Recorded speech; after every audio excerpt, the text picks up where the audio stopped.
আমাদের পরে আল্লাহ পাক আপনাকে আমাকে দিনের মধ্যে বসার তৌফিক দান করেছে। যে সব আল্লাহ পাক তার শুকরিয়া আদায় করব। কেন আপনারা সকলেই অবগত আছেন যে আমাদের ইসলামী আন্দোলন বাংলাদেশ নমিনেশন প্রাপ্ত ব্যক্তি ইসহাক ভাই আপনাদের মাঝে আসছে সাক্ষাতের জন্য। এবং আমি অত্যন্ত খুশি হয়েছি আপনাদের এখানে একটা কমিটি গঠন হচ্ছে। আসলে আমার পরিচয়টা না দিলে আপনারা চিনবেন না।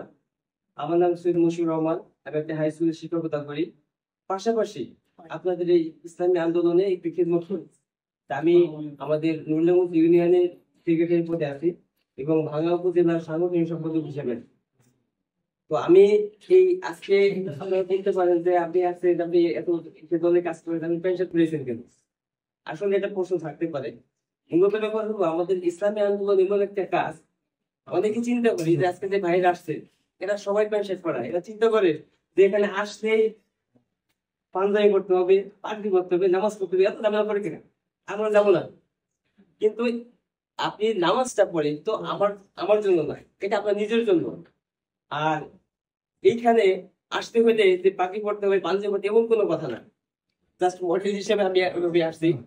তাই স্কুল থেকে আমি কাপড় চেঞ্জ করার সময় পাইনি, এই অবস্থায় আমি এখানে চলে আসছি। আসলে দিনের খেদমতে কবুল করা এটা আল্লাহ পাকের রহমত ছাড়া সবার ভাইকে বুঝে না। এটা খুব দামি জিনিস। ইমানে হালতে বা ইমান সহিতে মৃত্যুবরণ করা বা ইমান গ্রহণ করা এটা সবার দ্বারা সম্ভব হয় না। অনেকে 5 ওয়াক্ত নামাজ পড়ছে, গালি পড়ে ফেলেছে, কিন্তু সে জায়গাতে বাইরে এসে সুদ খাচ্ছে, ঘুষ খাচ্ছে, মানুষের সাথে চুগলখড়ি করতেছে।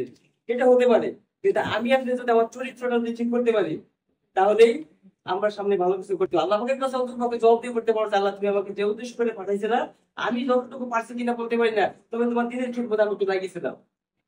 সবার কাছে অনুরোধ, আজকে যে আপনারা নতুন সদস্য হইলো এবং এখানে যারা উপস্থিত আছে সবার কাছে আমার অনুরোধ থাকবে, আগামী 5 তারিখ ভাঙ্গা উপজেলায় সারা বাংলাদেশের পেশাবুদের নির্দেশে একটা বিক্ষোভ মিছিল হবে।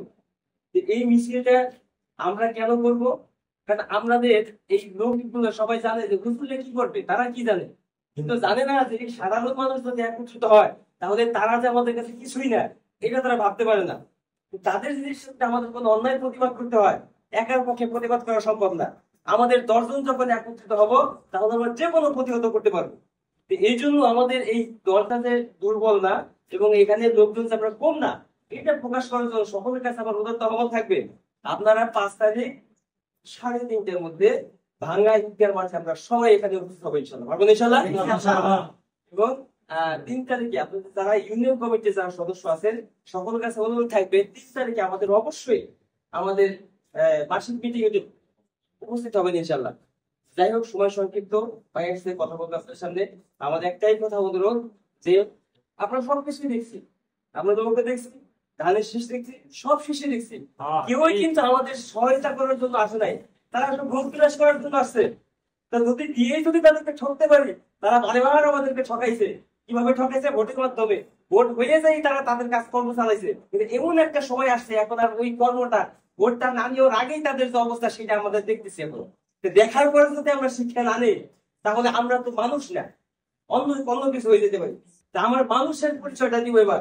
সবকিছু দেখছি, একবার হুজুরদের দিয়ে দরকার ঠেকে না, কিন্তু একবার মনে রাখেন যদি একবার আপনার রায়টা দিতে পারেন অন্তত আমাকে এই ভোটটা আপনার নাজাদের হয়ে যেতে পারে।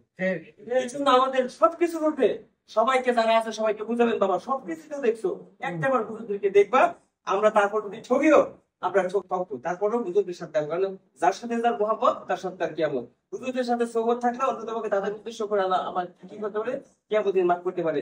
এই জন্য সকলে আহ্বান যে আপনারা একবার হাত পাখার জন্য চাপাই করেন আমাদের ক্যান্ডিডেট আছে ভাই।